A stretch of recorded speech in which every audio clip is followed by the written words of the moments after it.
But anyway. Why did I say that? Why did I just ensure that no one from Pittsburgh will ever watch this show ever again?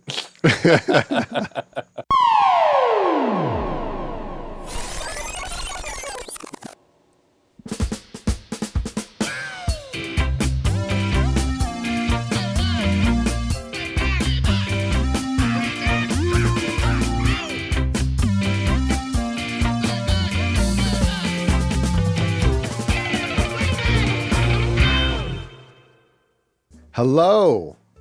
Welcome to Playback. My name is Brandon. My name is Nate.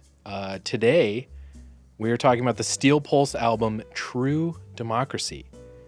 Brandon. Yes. Why did you pick True Democracy for us to talk about today? Yes, I picked True Democracy for a few reasons. One is it's one of my favorite reggae albums of all time. One of the big reasons why I picked it, Nate, is because we need to do a reggae album. On this show. Yeah. This whole YouTube channel, this whole thing that we do, Black Market, our whole partnership is completely based in reggae. We are reggae musicians. Yeah. We play reggae music. Reggae's the glue of this whole channel, which you wouldn't know that if you only watched Playback up to this point. You'd have no idea. Right. Yeah. So it was time that we did a reggae album.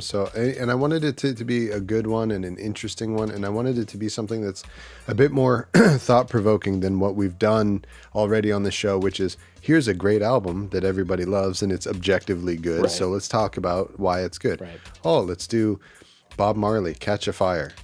Oh, how fascinating. There's going to be so many new, interesting things to say about this, like one of the most lauded reggae albums in existence, right? Yeah. So I thought True Democracy was kind of like a nice bridge between the two extremes. One is really well known. It's really famous. It's considered one of the great reggae albums. But I think it also has another foot in being a bit obscure, especially amongst people who are only casually into reggae. And even, I think, amongst a lot of real, true reggae fans. Like yourself, I am a real... never even listened to it. Yeah, I'm a real, true reggae fan. And yes, this current listen through is my first time listening to this. And I couldn't believe I'd never heard this before, to be honest with you. Exactly. So just to make this discussion and this whole process a bit more interesting, I wanted to pick one that you had never heard before. So as we discuss it, I obviously will have the high ground as being the one who is very familiar with it. And I will sound way smarter than you, who is listening to it for the first time. And I wanted to rig the game. You use that term high ground as if you're positioning yourself as Obi-Wan and I am Anakin in this discussion. Is that what you're saying? I have the high ground. I have the high ground. Interesting. All right. I will do my best not to make any logical front flips over you while you lightsaber me with facts and knowledge about this record. Okay. That would be a crucial mistake, I think. And the last little sort of ingredient into why I picked this, it is a really great kind of opportunity to talk about a certain branch of reggae, which is reggae that comes from the UK.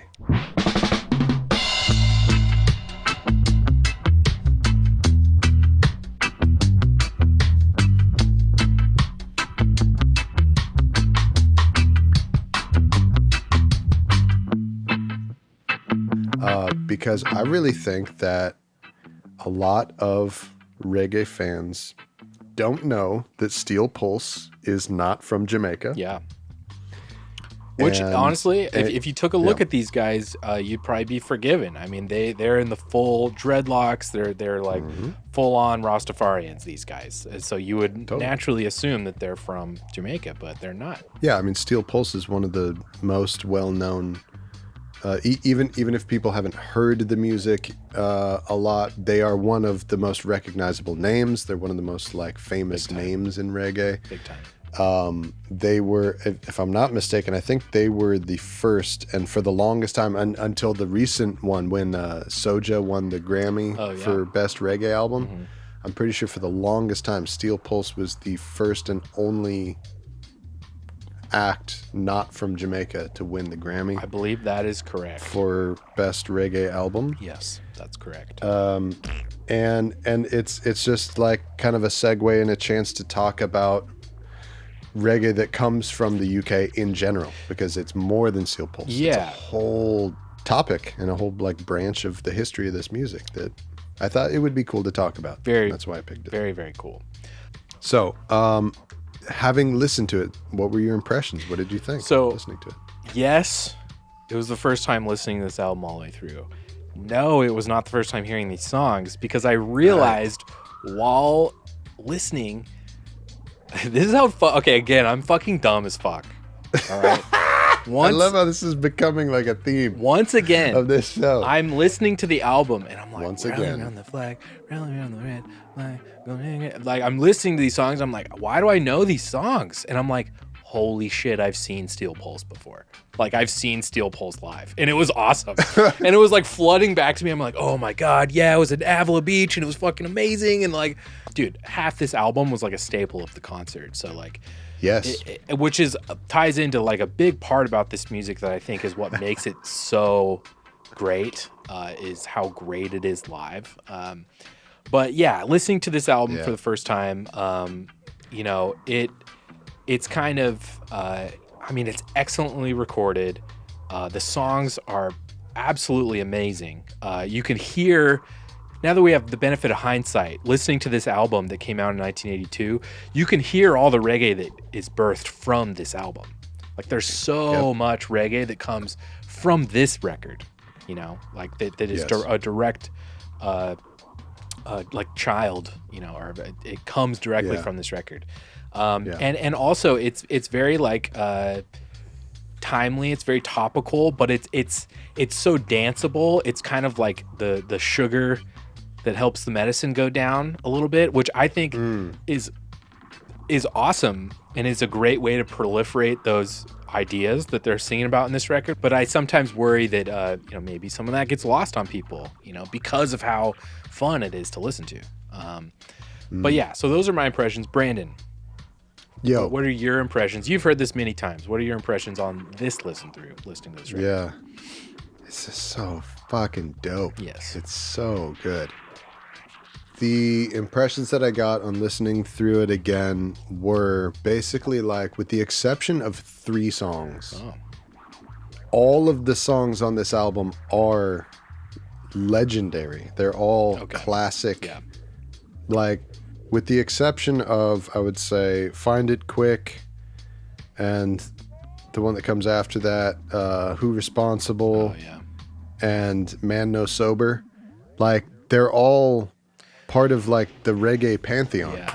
All of the songs other than those 3, I think are part of the reggae Bible, you know? You may be correct about that, but I mean, man, even those 3 songs. But even those 3 songs, good. Man No Sober, masterpieces. Man No Sober, dude. Holy shit, man, that is such how a catchy great is that? Song. Such a great, and that's why when you say that, when you say you'd exclude that from like the great reggae pantheon of songs, to my mind, I'm like, that's one of the catchiest songs on the record. So like, yes, I'm not saying you're wrong, but I'm saying it's amazing that you're right about that because of how fucking catchy that song is, and you could say the same about the other ones too. All 3 of those songs are just as good musically and energetically as the other songs that are happening. I'm just making, you know, the observation just in terms of like the legacy that the songs have. Yeah. And it works so well as an album. It's such a cohesive sounding record.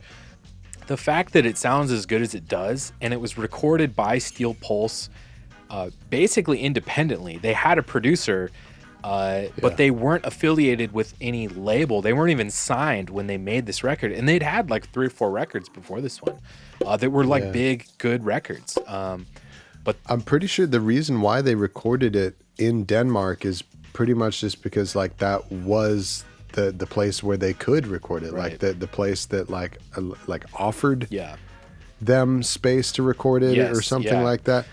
Because they had toured pretty extensively throughout like Northern Europe before. So like a really big moment for them was when they toured with Bob Marley. Yeah. So they were young dudes. Yeah. They didn't have dreads yet. They weren't Rastas yet. Yeah. They like specifically would say in interviews like, yeah, we like respect Rasta, but we are not. Right. I'm not a Rasta, you know? I'm not really Rastafari, but I got respect for it because it's sort of it deals with black awareness as well, and it makes me want to know my past history, so I can build my future. And then they toured. So right after their first album, then they toured with Bob Marley, and they learned so much. They got really connected with the culture in that way, but they probably like met so many people and made so many connections and such a name for themselves throughout continental Europe. Yeah. So there they are. They have no label. They've already released 3 albums, and then this place in Denmark gives them is studio like, time, and it sounds, one of the best parts about this record is like the fucking production, fidelity, the quality of the recording. Yeah. That should be the first thing that we talk about, because that is one of the most striking things to me about True Democracy, and one of the things that makes it one. Okay, there are several things that make this one of the greatest reggae albums, in my opinion. Yeah. But that, how high quality the sound of it, and the way that it was recorded, the precision of the playing that they got on here, and the marriage of the precision of the playing and the precision of the recording. They're on equal footing in a lot of ways. Perfectly, like, it's like blown glass. Yeah. It's perfect. Yeah. This album, you know, which is a thing that makes it kind of stand out in a genre of music where a lot of the greatest works in this genre, you know, have kind of like real organic, earthy.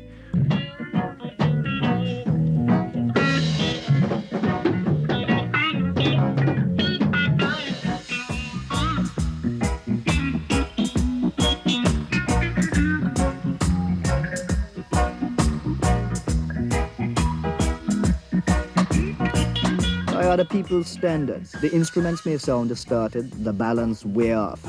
But it's just these rough edges that give reggae the kind of raw sound they can never copy abroad.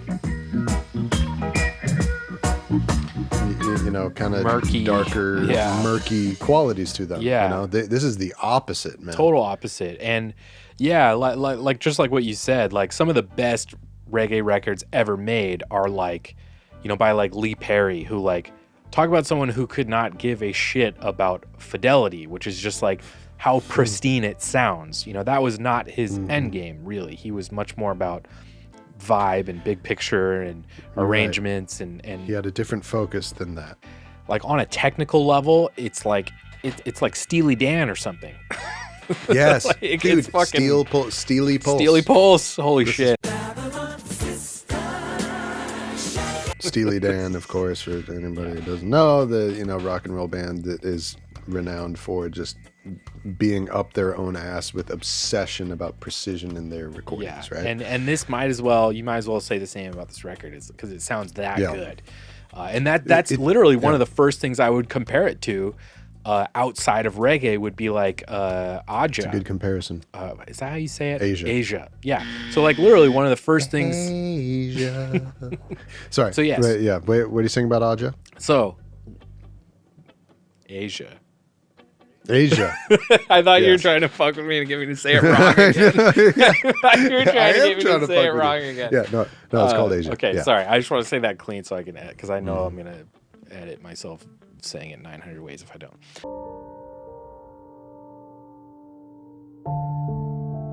And just the style of the production, even. I mean, like, listen to the low end, you know? Yes. Like, another thing that you expect from a reggae album is a huge, heavy bass.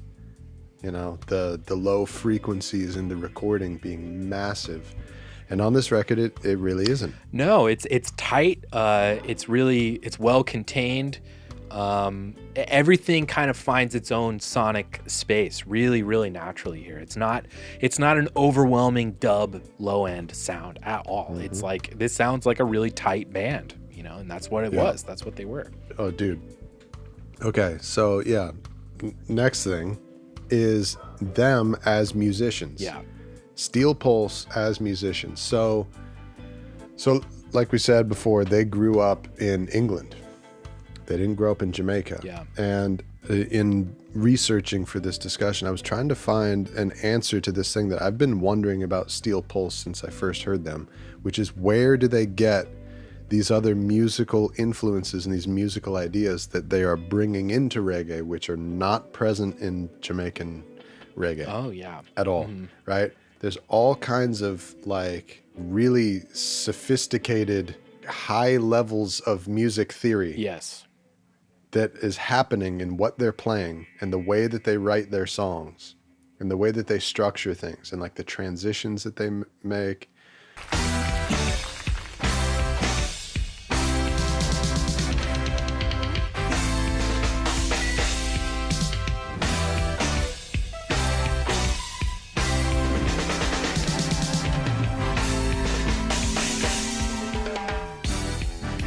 That takes like a kind of musical sensibility and interest and passion for a certain kind of corner of music theory that you don't really hear at all in reggae that was being made in Jamaica.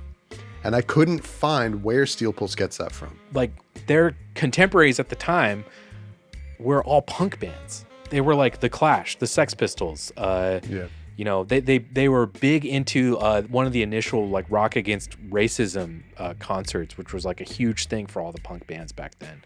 And you hear all of it in this record. Like it's really, really cool. Less so punk itself, but more like just the attitude of punk, of just like talking about like what's current, what's happening right now, like what needs to be said right now, you know? What we were writing about was everyday life, and what the reggae musicians were writing about was everyday contemporary life, what's happening now, the violence, the poverty, the injustices. It's kind of amazing, like listening to an album like True Democracy right now.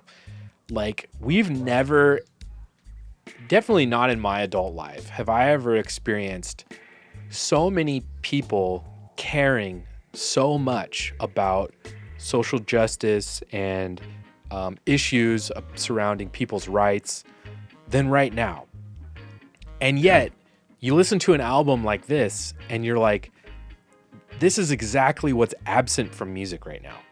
Nobody in music would just like so blatantly sing a song about what exactly is wrong and what exactly we're against and what exactly needs to be said. Like it's like people, like musicians now, like tiptoe around it in their music. Maybe not when they're on stage, maybe they'll say something, which is great, but like in the music themselves, it's like, right, the lyrics aren't the about lyrics that. are not reflected in you know true, what's man. going on right now, like it is you know, like it was when Steel Pulse was doing it.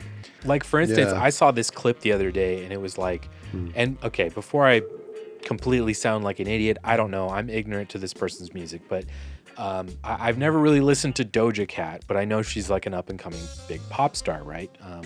And she paused one of her concerts to kind of basically just say like fuck the Supreme Court after the whole Roe versus Wade thing.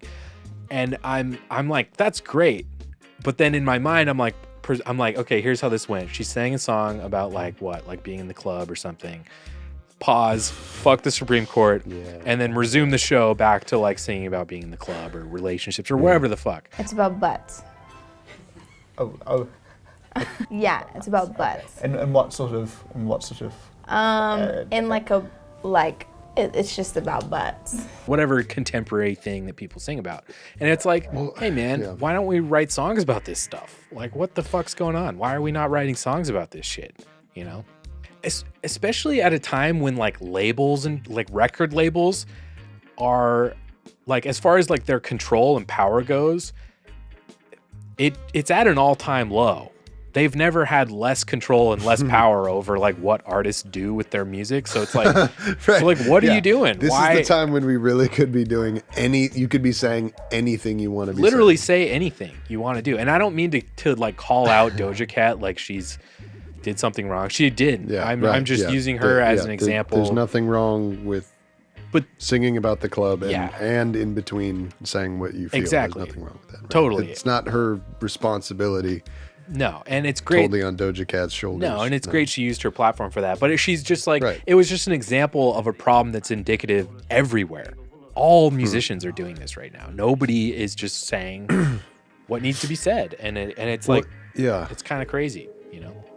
So it may sort of seem like, since Steel Pulse and so many other people are singing about topics like that in their music in 1982, that must have been part of the conversation in mainstream culture in 1982, right? Listen to all the great music. But no, man, like, this music comes from the peak of the oppression of these people in the UK, man. Yeah, big time. The government was actively participating in the systematic disenfranchisement of these people. This country, in 15 or 20 years' time, the black man will have the whip hand over the white man. There are multiple organizations of fine, upstanding, respected British people that you could belong to, that the purpose of the existence of these organizations is to make sure that black and Asian immigrants have less jobs and can live in less places. You know? And I mean, imagine that. Yeah. Imagine in our society right now that if somebody found out that you belong to a group that exists for that purpose, that's the worst thing you could do, is belong to. But so Steel Pulse is singing these lyrics at a time when membership in that system, that's the mainstream conversation. Yeah.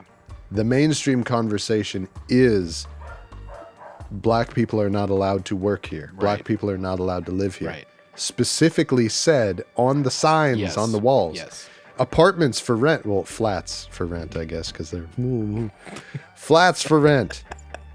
No black, no Irish, you know? Yeah, which necessitated a song or two, you know, in response. Yeah. Like the least they can do.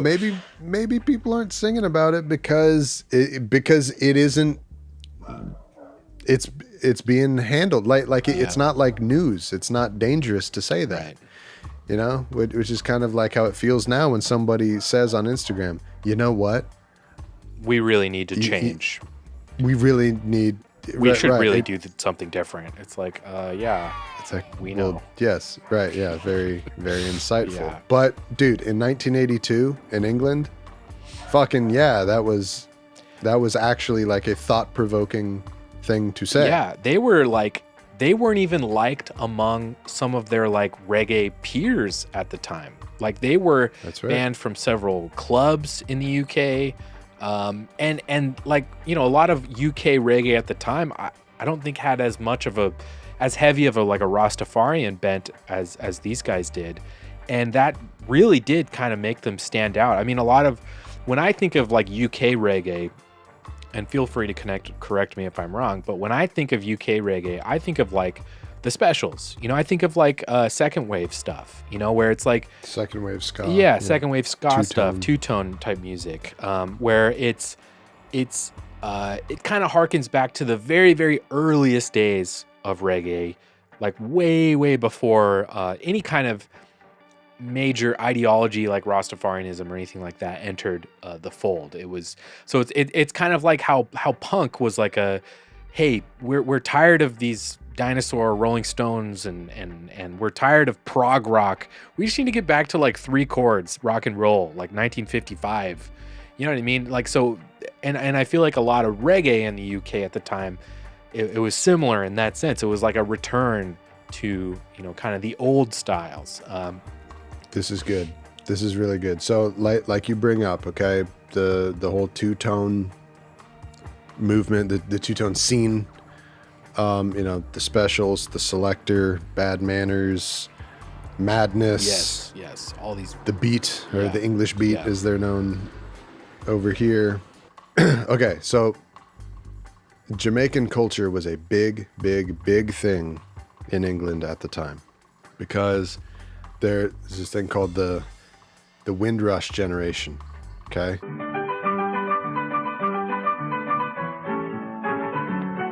After World War II, check this. This is pretty fascinating, actually. After World War II, the British government was like, we have been fucking devastated by this war. Yeah.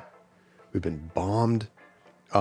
So many of the workforce and of our citizens have died during this war. Our economy, our infrastructure, our country just got decimated, messed up, yeah. Right?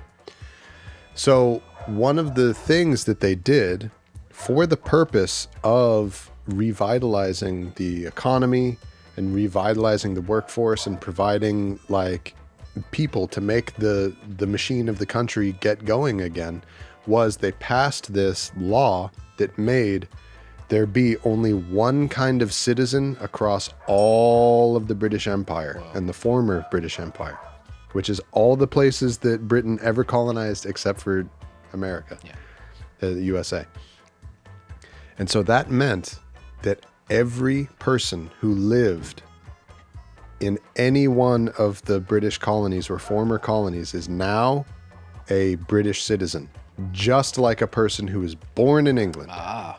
So naturally that greases the wheels of immigration like never before, which I'm sure irked all the wrong people. So this happened in the late 40s. And I'm sure there were plenty of racist dudes who were like, hell no, not in my country. I'm from England. Oh, my dead body, you're going to let all these immigrants come here into England, right? I'm sure there are plenty of people who said that. And they probably sounded exactly like that. All those people were curiously moved to Tennessee right after the 40s. Weird. I don't know. Right. Strange. They all live in the Ozark Mountains strange. now. Weird. Yeah. But what the fuck am I saying? But they passed this law at a time before anybody had even any conception that there could be some phenomenon called mass migration and mass immigration. Right. Okay? Then the next thing that happens is mass immigration. If it's not the consequences of my actions, dagnabbit. So lots and lots of people come from Jamaica and other parts of the empire, and they move to England, and it's like 15 or 20 years later or something like that, they shut it down. They pass another law, and they're like, wait, what? Because all the white dudes decided, oh wait, actually no, I don't like that. Mm-mm. Wait, actually all these bombed out, shelled out buildings, they're fixed now, so we're good. We don't need you anymore. Yeah, we're good. Yeah, we're good. We don't need any more. Thanks. Bye. So they passed a law, changed it. Now if you want to move from Jamaica or anywhere else to England, now it's this whole fucking bureaucratic nightmare again. Yeah. But in that meantime, that is the window of time when Steel Pulse's parents moved from Jamaica to England. There's an entire generation now. It's called the Windrush generation. Windrush generation. Of people from the West Indies. We call it the Caribbean. In the UK, I guess they call it the West Indies. Yeah. West Indian people. In the UK, they call it the wrong thing. Who live there now. They call it the wrong thing. It's actually the Caribbean. They say like aluminium and it's not. They call flashlights torches. It's not Pirates of the West Indies, lamos. So, Steel Pulse is, and this is one of the reasons why I wanted to discuss this album with you, my friend, is because they're like this they're an example of this really, really fascinating kind of underrepresented, like multiple levels of being underrepresented. Yes, okay. Yeah. Because the whole two-tone movement, when the children of these immigrants who moved to England in the 50s they grow up alongside ethnically British, English, white kids, all in mixed neighborhoods, and they're all friends, and they form bands together, and there's this new musical and artistic explosion of racial communion and racial inclusion and racial equality, and like that's when the conversation in the UK for like black and white and all races being equal and all equally British first comes out, right? And it's musically represented in the two-tone scene, in the two-tone movement. Big time. And what a perfect name for it as well.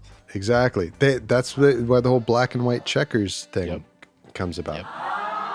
But then there's bands that are like Steel Pulse, which is, they were not part of that scene. Bands like Oswald, bands like Misty and Roots, where they are 100% the children of immigrants. And they're playing the music from their culture. They're playing the music from the old country in their own new way now. Like only from the perspective of the immigrant communities. And Steel Pulse was one of the bands who was doing it in a way where their whole presentation was connected directly to Jamaica, connected directly to Africa. And I think that, at least in the early days, they suffered because of it. Because they were left out. On the one hand, they were left out of the entire craze. They didn't assimilate. Right. They rejected that end, and then they were also rejected by the people who actually were down with that and wanted to keep things connected to Jamaica and Africa. And what did those people do? They preferred artists that are from Jamaica. Because at this time, they're not making this music like after the day of Gregory Isaacs and Bob Marley and they're contemporaries. And Dennis Brown and Burning Spear and like all the great. No, those guys are still at their peak. Yeah. And the people who are not down for the two-tone thing and prefer the OG thing, they don't like Steel Pulse either. Yeah. Because they're not Jamaican enough. It's crazy, especially because when you really get down to listening to Steel Pulse's music, they're the most accessible, broadest, like it almost, I hate to say this about it. I think it almost undercuts some of the things they're trying to say. The music is so fun. Just how good. Yeah. The music. How party the music is. Yeah, the music is so fun. The music is so good. Every song, it's like you want to sing along, you want to fucking dance. Every song you want to dance to on this record.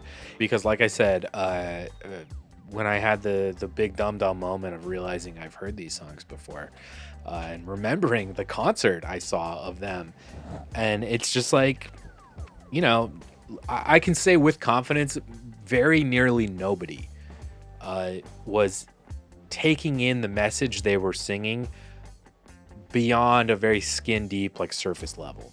Like a lot of wide audiences, I feel like the oppression and the historical nature that reggae is commenting on, I feel like some people just treat it as like window dressing. Like I said, I've been in the audiences where just like you look around and I'm like, hold on, we're singing along to a song about slavery right now, right? And everyone's like having a fucking blast. Yellow for the gold that they stole. Marcus said, black for the people looting from. Took us away, captivity. Like it's really strange, you know, but it's like, it's just kind of one of the things with reggae that is like, you know, it's like a blessing and a curse in a way, because it's like on one hand, the people that they're definitely getting this message out to way more people than they would have if this music was like really dour or something, you know what I mean, and was like a downer. Right, like if the sound of the music really reflected the lyrics, tonally fit the lyrics, it would sound like Sigur Rós. It would be a fucking funeral dirge. You know what I mean? Like it would not be fun to listen to. People don't respond to it accordingly. I completely agree like, with what you're saying. I don't want to sit here and shit on people, like say like you listen to music the wrong way. It's not what I'm really trying to say, but it's just kind of. It's just an unfortunate byproduct of making such awesome music. You know? Well, yeah, right. It would be a lame thing to do to sit here and say, yo, the music that you love the music that you spend a lot of time and money and effort enjoying with your friends and the people that you love, and the thing that is connected with all of your happy memories, and the stuff that you put on in the car when you're in a good mood and when you're in a bad mood to make you feel better and all that stuff. You're listening to it wrong. Yeah, because you're not, and you're an idiot and you don't like it the right way. That would be really lame. Yeah, and that's not what I'm trying to say. It's just. But I agree with what you're saying though too, which is like there's like an appropriate level of kind of like sacredness and reverence to give to music that is about suffering. Yeah. And that like reggae music is like a cry for help. It's like it's the outcrying of someone who's being hurt and someone who is in danger and someone who is suffering. To me, what reggae mean? It interprets a dog, have a piece of cloth, tearing up together. You ever see the dog do that? That's the reggae. I'm not going to stop telling tear up the dog, tear up the piercer. So it's revolution. It's war. Yeah. And I think like musically speaking, like reggae music is the outcry about the slave trade. It is the music that is about that thing, more so than any other style. And yet it's like we treat it like we only take it in as dance music. People treat it like it's a Hawaiian shirt. Oh God, I hate that you just said that because you're so right. Oh God. People treat it like a fucking drink that's in a hollowed out pineapple with a fucking umbrella in it. That's how they treat it. Yeah. Man, fuck. So I mean, wait, what the fuck are we gonna do, man? Yeah. Right? It's like on the one hand, right? It's too late. It's not like it's too late anyway to go to like, what the fuck are we gonna do now? Change the entire perception that Western society has about reggae now, after it's like way past its heyday and way past fucking its height. It's like, no, this is what happened. Unfortunately, this is how it has been taken in. You know, hopefully from now on, you know, that's what we can hope, that it's, you know, treated with a little bit more reverence, but it wasn't, and it hasn't been, you know, it's treated kind of silly, to be honest. It's very strange. And a lot of that, unfortunately, is kind of reggae's own doing, like conflating itself with like the marijuana movements and all that stuff, which I totally am all for. I think that is yet another thing that was misunderstood. Yeah. And yeah, again, it's not necessarily reggae's fault. Lovers of marijuana have appropriated away from from what the original significance of marijuana use was to again, it's not to the culture of what reggae is singing about. Again, it's not necessarily anything that the music is doing wrong. It's that once it goes through somebody that looks like me, once it goes through our ears, the way we interpret it is, hey man, fucking weed is fucking sweet. Ugh. And that's it. That's all you get from it, from a lot of people that listen to it. And it's like, it's too bad, man. It's too bad. It's really too bad.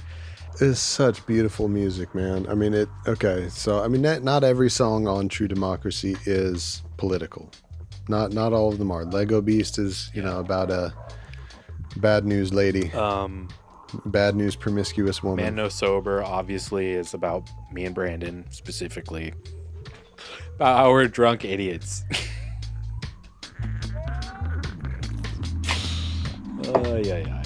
Here I go.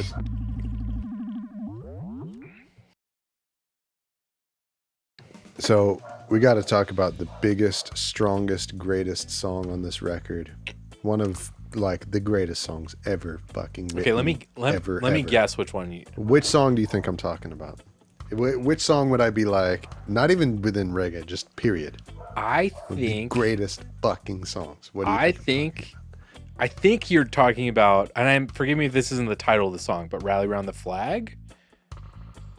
No. That's okay, not are you talking about? But isn't that song dope? That's a dope song. For me, my so personal favorite song on the record is Ravers. That's my favorite on the record. Reggae bandwagon is the fashion that's going around. Yeah, man. Yeah. So yeah, Ravers for sure would be my favorite. But I'm still very curious. What is your I wish I had the track listing in front of me. I would probably be able to make a better guess, but go ahead and tell me. Your house. It's your house. See? Exactly. The look. Yeah. You're like, dude, that's the jam. Yes.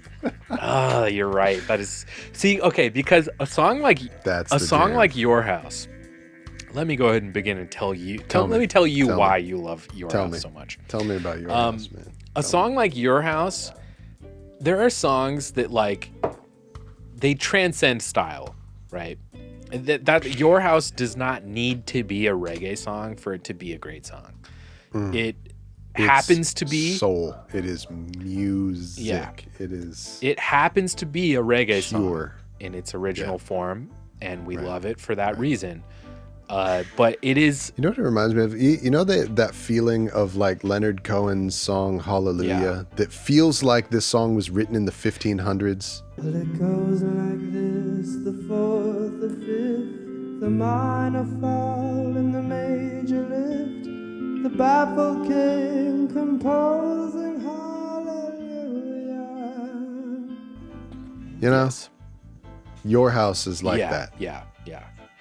God, man, just that song, it like makes me cry with like spiritual depth and connection. Like it is the most honest and deeply rooted expression of like love and faith and dedication. It's beautiful. Yeah, it's a and to your earlier point, it's a fucking jam. Yeah. Musically, it is so sick. Yeah, it is. And so dope and so the pocket and the groove is it's perfect in every way. It's the That's the song to me, Your House. That song is an A+ album on its own, in my opinion. Yeah.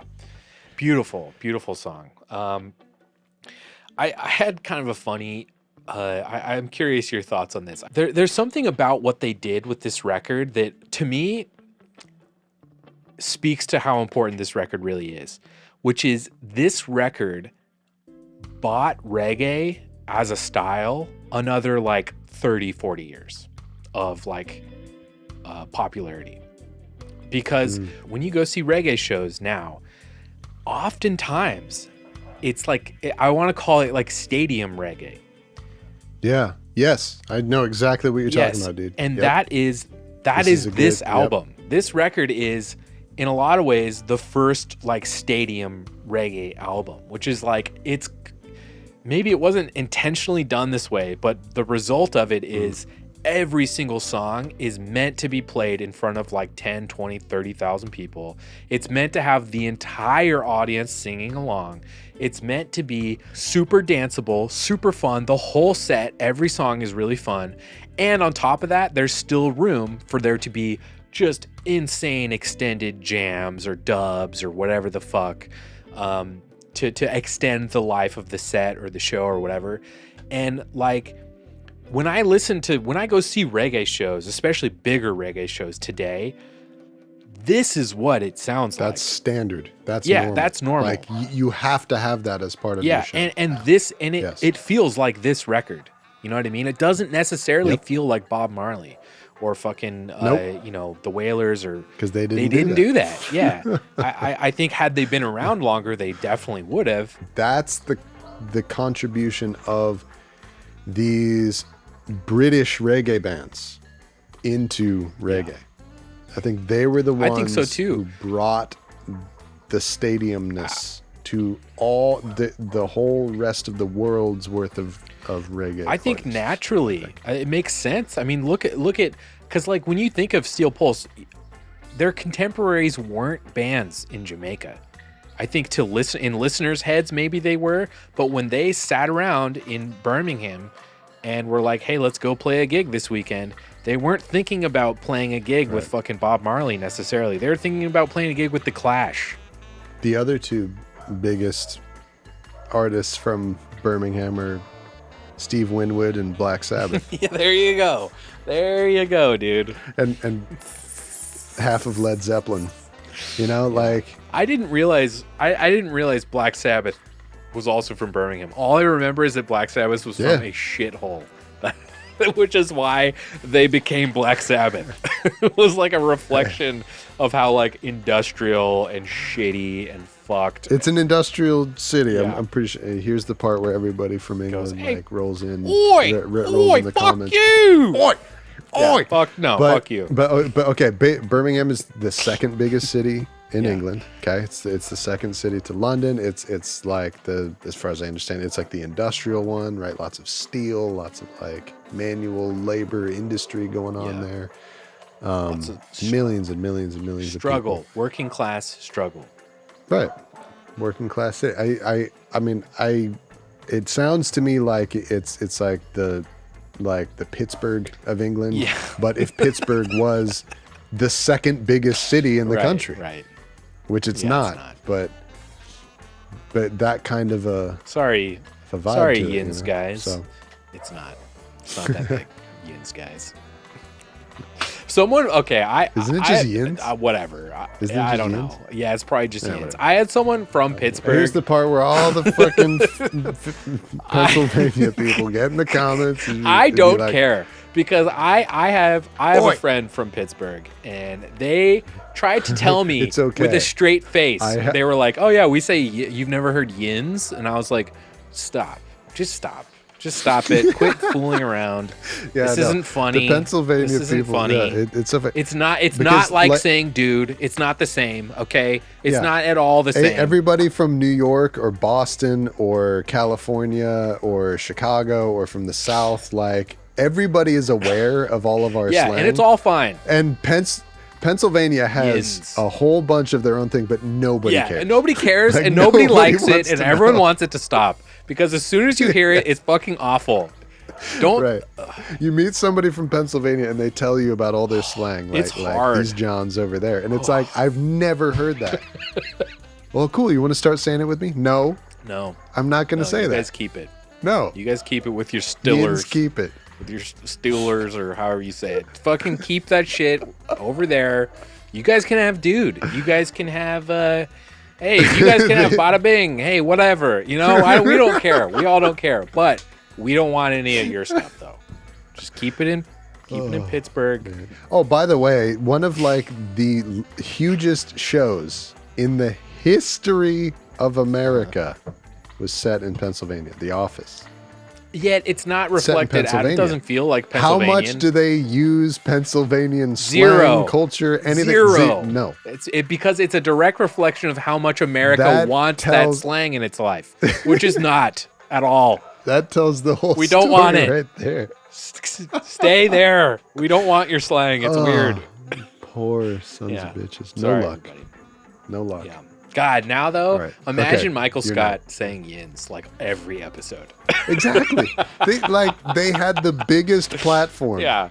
They could have totally normalized it like 20 years ago. Nobody used it. Right. They would have had everybody saying any slang that they wanted. Yins would be as But they knew nobody gave Yins a would shit. be as like Nobody colloquial as like dude or whatever, you know? Nope. But anyway. Why did I say that? Why did I just ensure that no one from Pittsburgh will ever watch this show ever again? No. Well, Brandon, I'm at the end of my notes. Again, it's hard to drone on and on and on when all you have to say is that it's fucking awesome. This is really good. It's just good music, a good album. Yeah, and have no fear. We will definitely listen to some more, some more borderline choices in the reggae genre in the future. But like Brandon said earlier, we are primarily first and foremost reggae musicians, and part of our mission is to bring you the good stuff. So here we are, our first proper reggae review. We wanted to do classic, and one that I'd never heard before this, and I'm fucking so glad because I'm gonna listen. I've literally listened to this like 6 or 7 times, and I'm going to listen to this forever, the rest of my life. I will never stop listening to this record. Nice. Absolute fucking classic. Nice. So Brandon, let's wrap this up. What are the strong points, weak points of this record? What do you love? What do you not love so much? What do you love? What do you only kind of love? Yeah, I mean, right. It's really hard to think of weak points in this album, isn't it? I mean, like there's only like points that are very strong, but less strong than the rest of it. But I don't know. Let me think about it for a second. A weak point in this album. Fuck, man. I've got one. Oh, you got a weak one point. Weak Nice. Point. Literally one weak point. I'm glad you do, because it would be kind of boring if you didn't. The one weak point I have is they include, and I was very curious about this because this is a deliberate thing, they include a dub as the final track. So it's a dub of, I think... it's Rally Round. It's a dub version of Rally Round. Yeah. So dub Marcus. Nothing against doing a dub version of that song. I think that's awesome. I think there's 2 things about it that I think are kind of weaken the album as a whole. One, I think if you're going to do a dub, I think maybe do a separate release for the dubs. I don't think it needs to be a part of the official album track listing. I think that kind of weakens the whole thing as a whole. And 2, I think it's a pretty weak dub. I don't think it's that great of a dub. Right. I completely forgot about that. It's the weakest thing on the whole album is that dub. I agree. And it's not that it's a dub.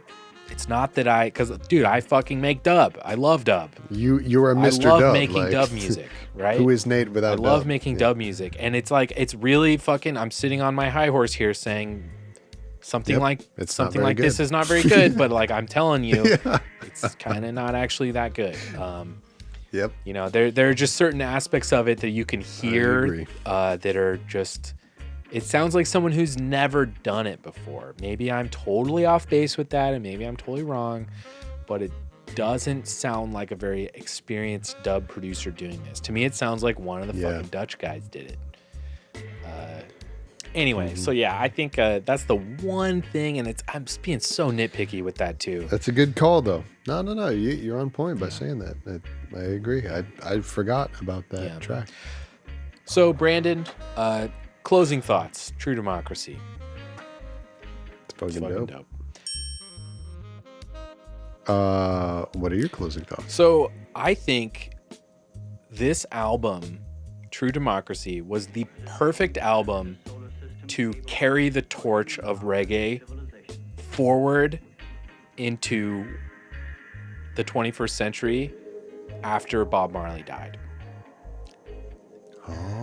After the passing of Bob Marley, I think reggae needed somebody else, some other piece of music to make something happen.